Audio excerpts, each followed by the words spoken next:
Hello, my name is Ashley Ennis, and this is the Closer to Jesus podcast. I'm here to help you deepen your personal walk with the Lord. Living a close, spirit-filled life is the difference maker when it comes to finding peace, overcoming obstacles, and ministering to others. Together we will see Jesus fulfill his promise in James 4:8, which says, "Draw nigh to God, and he will draw nigh to you."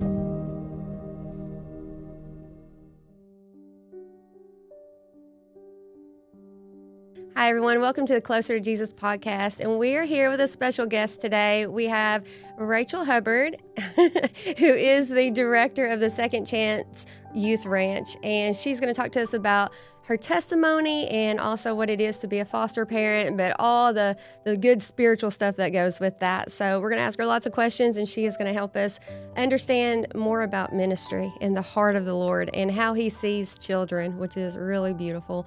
So Rachel, thank you for being here. Thanks for having me. Yeah, I feel like I'm with a famous person because I've been watching you and I've been like taking in all the lessons and the teaching on where Youth Ranch, your Second Chance Youth Ranch. And so on your website, it's a great resource just to get to know you and get to know what you do. So do you want to talk to us about Second Chance Youth Ranch and what it is? So we're a foster care ministry. We're a private placement agency, which what that means is that we recruit, license, and train people to be foster parents, and then we open their home and match them with a waiting child or children in the system, and then we support and wrap around those families. Sometimes that's in their own home, or sometimes it's in one of our campus homes, and our campus homes are special because they are for keeping large sibling groups together. Yeah. Is that who you have the hardest trouble placing, is those large sibling groups? Is that like the most special need that is out there? I would say large sibling groups, teenagers, and kids with significant behavioral needs. Those are our hardest to place. And many times those kids, siblings are separated from each other, which is actually a whole other trauma in itself, besides just being in foster care and surviving a situation of abuse and neglect. To then be separated from your siblings is a whole nother trauma. So that's a big problem. And then teenagers, everybody's scared to foster teenagers. You know, they come with attitudes and they know everything and you're an idiot Right. and, you know, all of that stuff. Yeah. And then kids with big behaviors. Like sometimes, you know, trauma causes problems in kids, and they have behaviors that are hard to deal with, and they don't know how to manage their own trauma, and most of us are not comfortable welcoming that into our homes. So these are kids that just bounce from place to place and don't ever have anywhere to call home, and that really hurts us. Yeah. And so I've seen from the website. What is the name of the website? Your website? 2cyr.org. And so going around the ranch with you, and you have all these homes, and so it's like a community, right? Yeah, so like our original campus actually looks like this little cute western town. It's out in the middle of nowhere. That's where I live with my husband and our kids, and that's how we started, was this little town that was kind of meant to symbolize just a simpler time of life where we kind of focused on family and the Lord and community. And so we have a little gathering of foster homes there. And then we also have a campus in Benton, a campus in Bryan. And those aren't as much fun because they look like regular homes. But that little western town is kind of where we started. We had 2 homes there when it was first built, and we have 29 foster homes right now. So That's amazing. Yeah. Okay, so how long have you been there? So we have been there right around 18 years. Mm-hmm. My husband and I were married for 6 months. And then for some crazy reason, we decided to move out to the ranch and become foster parents to 7 teenage girls. Okay. So that must have been just the Lord. It was definitely the Lord, because nothing else can make you do that. Our income was cut in half. We had to leave. I was a teacher. He was in commercial real estate. And we thought that we heard about the ranch and what they were doing. It sounded like such good work, you know, and only been in operation a little less than a year at that time. And we thought, well, we'll just give a little bit of money, you know, something nice and comfortable, like maybe volunteer every once in a while, something like that. Yeah. And then we met the kids. We decided to just take them all out for pizza one day. And I was like, oh, Billy, I can't. I want to be their mommy. Like, I want to be all in. And then next thing we knew, we were moving there, and our entire lives changed radically. Yeah. So I would think that God must be revealing to you this spirit of adoption. Oh, my goodness. Yeah. I mean, it's a spirit of adoption where we're adopted into Christ, we're adopted into the church, and you live that every day. Mm-hmm. So what I know about kids is that, well, they're the example, right? So Jesus says, if you want to be in the kingdom, you need to be like this little child. So they're the ones we should be following, like this is the example. And kids don't do really well with religion.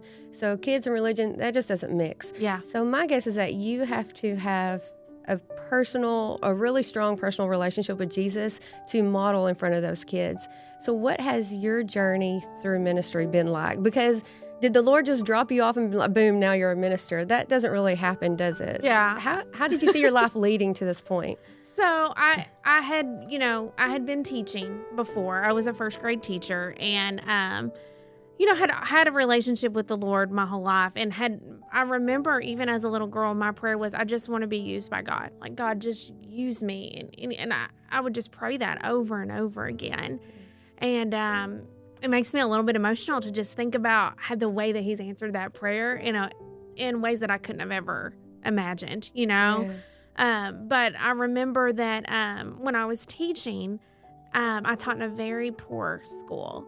And we had kids that had DHS involvement in their homes, kids that would keep head lice all year, and kids that had nobody at home really raising them well. And so they were the kids that the other teachers didn't want in their class. And they were my favorites.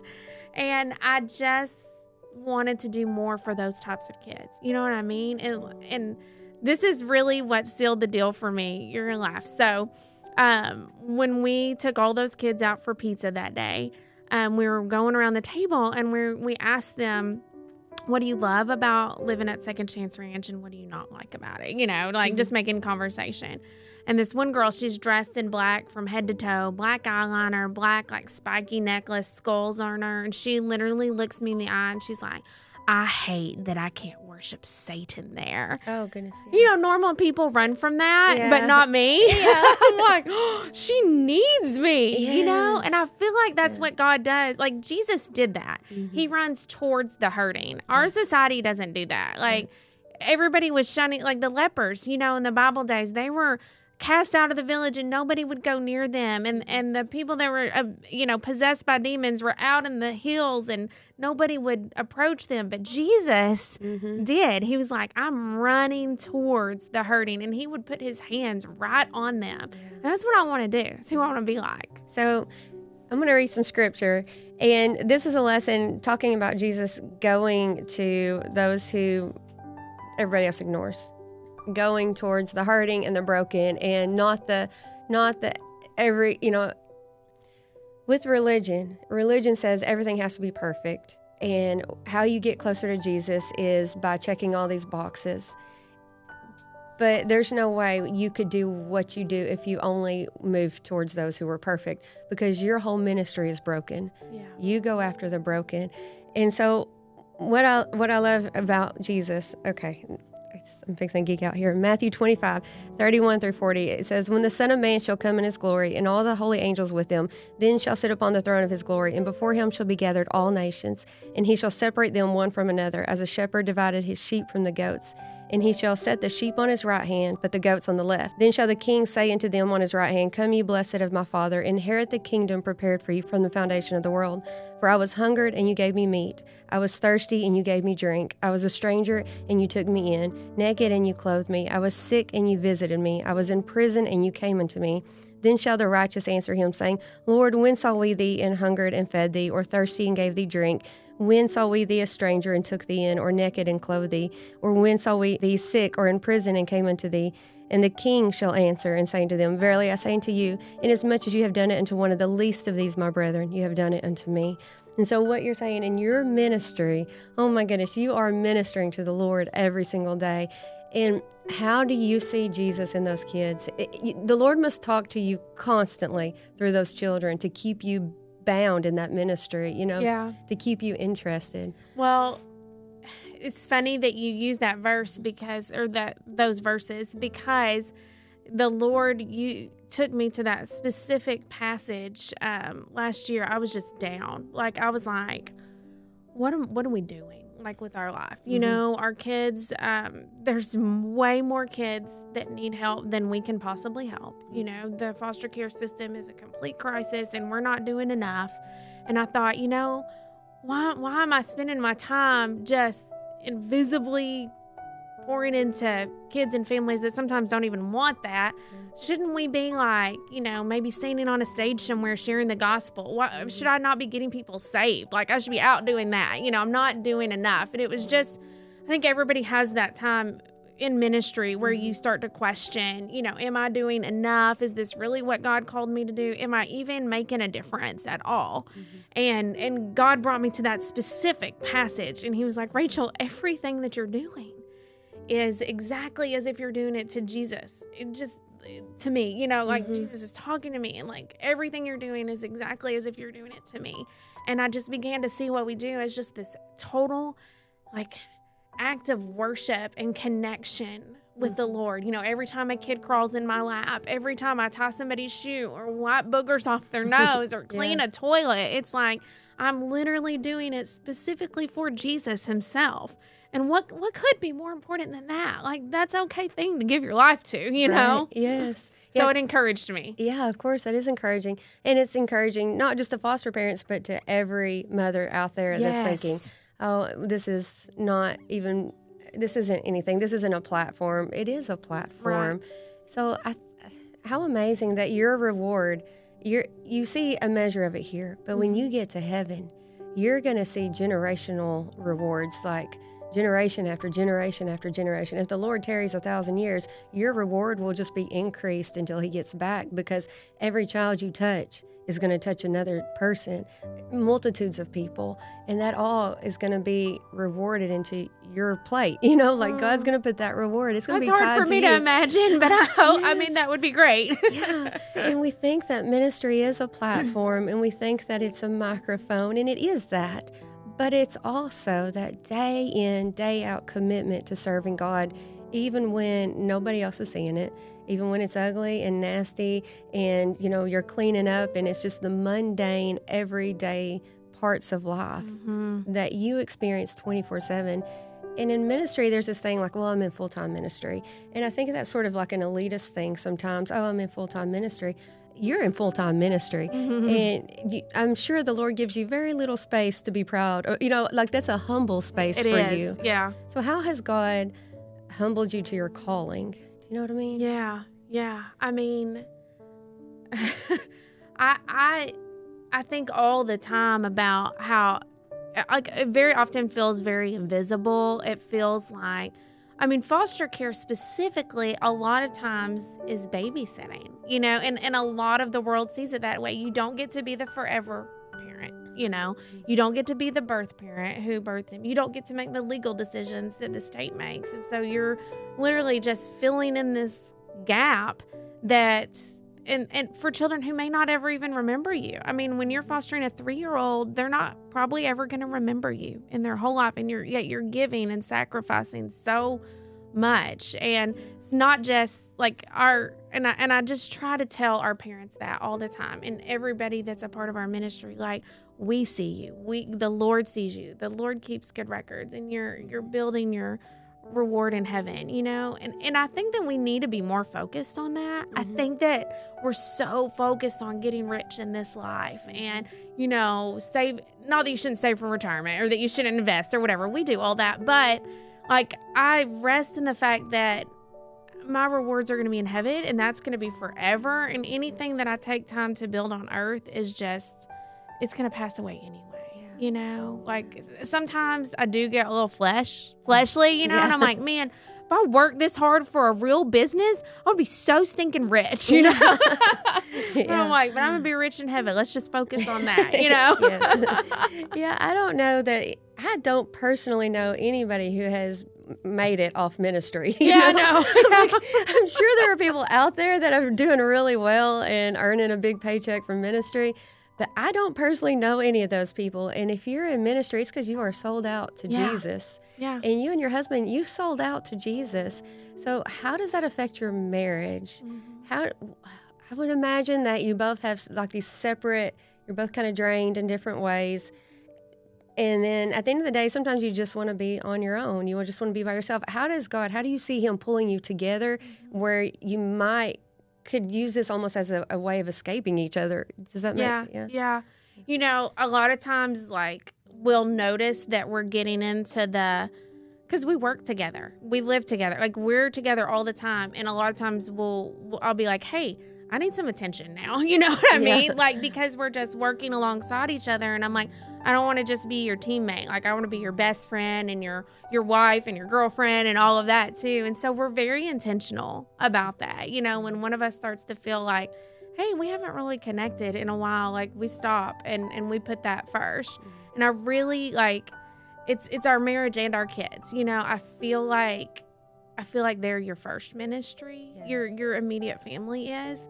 And there's so many things that we fail at, girl, all the time. And there's so many areas that we need to do better. But our children know that they come first. They matter more to us than our ministry does. And that's just an intentional decision that we've made because we're not trying to raise preachers' kids, you know, like the typical rebel. Yeah. And then our marriage comes even before that, you know. And so Billy is like, he's my best friend. He is, and it seems like when one of us is drained, the other one's better. You know what I mean? Like, we're never at the end of it at the same time. Thank you, Lord. That is just God's grace. Yeah. And so we always, like, lean on each other and pick each other up, you know? And so I think it's made our marriage so much stronger. Like, our personal life is just as blessed and amazing as it could possibly be. Now, the first few months, it was an adjustment. Oh, bet. Can you imagine being newlyweds and you add 7 teenage girls to your home? I was like, I'm sharing your attention with way too many other girls, and this is not going well. Yeah.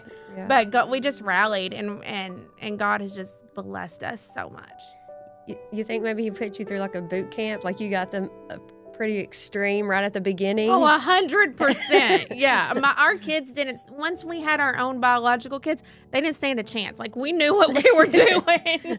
That's a lot of hormones for one house. 7 teenage girls. They cried every day. I called my dad the first week and I was like, I'm so sorry for my teenage years. If I was anything like these emotional basket cases, I sincerely apologize. He's like, you were. Yeah, you 100% were. Yeah. Yeah. Oh, that's so cool that you and your husband get to do that together. And then you had your kids. And so you have to, and I saw you talk about this on one of the videos I saw where, your kids deal with the loss that comes with being a foster family. Mm-hmm. So how do you shelter and protect against, because when you invite people into your home, you're inviting a lot of things into your home with that. So I imagine you have to put up some pretty big spiritual boundaries and really have a spiritual protection over your home and your kids. But also, you sort of have to put that to the side and love the person. And then you're inviting your kids into that same space. So how do you spiritually handle that? Yeah, no, that's a really great question. And I'll tell you one thing, we cover our kids in so much prayer. Mm-hmm. And also not just like wimpy prayers, like we know our authority as believers.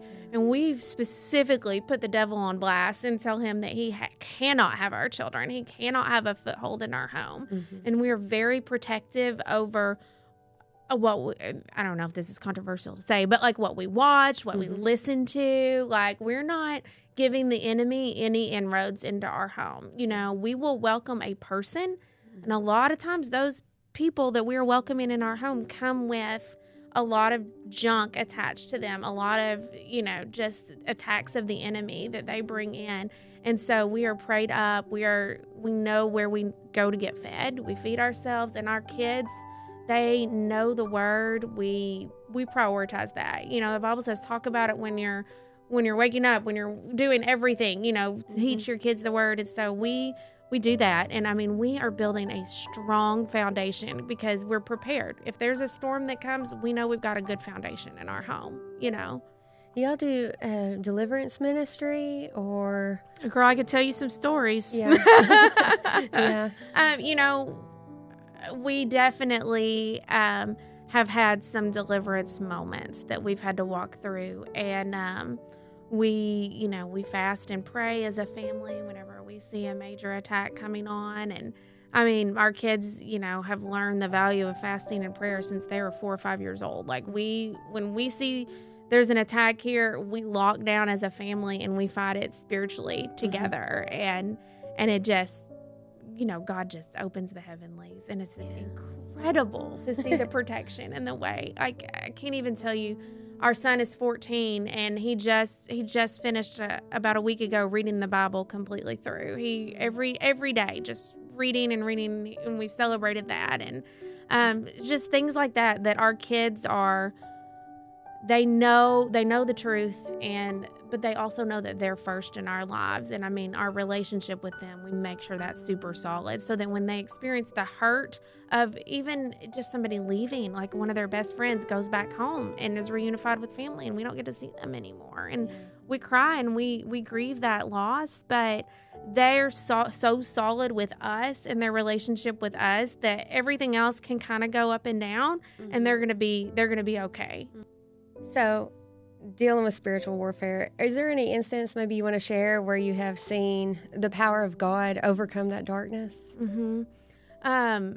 It's funny when you ask that. I think of the times where we didn't do what we needed to do. You know what I mean? Like where we could have laid hands on somebody and done some spiritual warfare, and we were intimidated of how's that going to look from the state, or who's going to think that we're crazy, and or is it going to go well? Is the demon going to come out, or is it not? Right. And so my heart, like my immediate response is, I think of times that we should have taken a stronger stance and did not.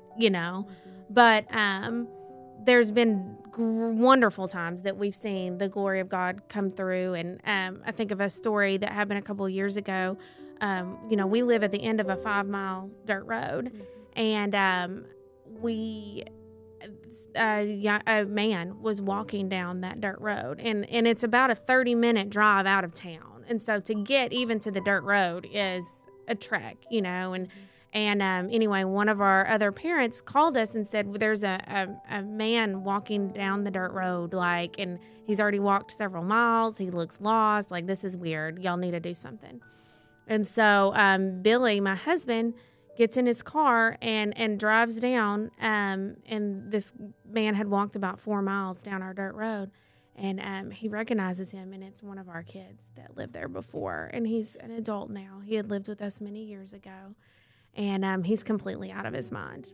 Just does not know, not making any sense whatsoever. And so Billy picks him up, puts him in the car, and drives him to our house. And immediately whenever he walks in with him, Billy's like, hey, kids, sends our kids to another house, because we knew that this was not going to be a situation that they needed to be around. And it was very apparent that he was demonically possessed. He was quoting things that he had witnessed in the Garden of Eden. He looked me in the eyes, and he's like, I could do anything I want. I could kill people. I could, and he's naming these things. but he looks at me and he goes, but I'm not allowed to lay a hand on you. And I knew that was the Lord's protection. And so we immediately okay, we know exactly what this is, and we know exactly what to do about it. And so anyway, we fed him, we prayed over him. Billy actually got him in the car and drove him to a mental hospital and was able to drop him off. He was homeless, stranded, didn't know where he was. But there was a few things that stood out to me about that encounter. One was longevity in ministry. If we hadn't been there, nobody else would have known who he was. Oh, wow. He wouldn't have been our boy, He would have just been a random madman, literally, out of his mind wandering, and somebody that they would have been afraid of, And the other thing is, we know our authority in Christ, and we didn't have anything to fear, because we could tell those demons exactly what they aren't allowed to do, and we can pray over him, and we can use our boldness that God has given us to minister to somebody that literally most people would have ran away from, and we didn't have to do that in fear at all. And we were able to get him to safety and make sure that he was somewhere where his needs were going to be met and he was provided for. But you know what was cool is he was completely out of his mind. He couldn't tell you his name, where he was, how he got to our dirt road, but he knew where home was. Wow. There was some something that brought him back to us in the middle of nowhere. He hadn't been there for years. And I was like, that is God. Yeah. That is literal spiritual warfare. I could just picture these angels like trying to guide him and get him to us, and the demons that were literally trying to keep him away. Yeah. And to watch just the forces of good win that day, and for him to be able to get to safety was just a really cool thing. Wow, what a great story. You are living it. I mean, 24/7, you are living ministry. And that to me does make you, I mean, I know you would not ever be like, yeah, that's me. But to me, you're like a superhero in ministry. Whoa. I know that you're like, no, that's not me. But it's, to me, people who are completely sold out and you're living this life and you're not looking for anything. There's no gain other than God has called me. And I'm going to work for the kingdom of heaven, and I'm going to make sure I do everything I can do in this body while I'm here to make sure that God's will is done. I mean, that to me, it does not get any better. There's nobody whose name I would put above yours except for Jesus. You know what I'm saying? Like ministry is, and people need to know that ministry is, it's all the time. It's not just when I get to church. It's not just when I check in at the place I volunteer. It is a life of ministry. And so, I don't know, I'm gushing over you a little bit, but that's because I really respect what you're doing. And not everybody can do that, but that's why God's called you to do it. So you have a very high value to me. Thank you for that, and your husband. You're very welcome. And but we're going to continue this conversation. Okay. So thank you for joining us. We're going to meet back with Rachel next week in part 2, and we'll see you then. I hope you have enjoyed this week's episode, and I would love to hear what the Lord has put on your heart. I invite you to join me for a live Bible study on Facebook or YouTube every day at 5 a.m. Central. In this study, we are moving faith forward as we connect with Jesus by making him the first thought on our mind. Visit ashleyennis.com to find books, Bible studies, and more, and you can always find me on Facebook or YouTube.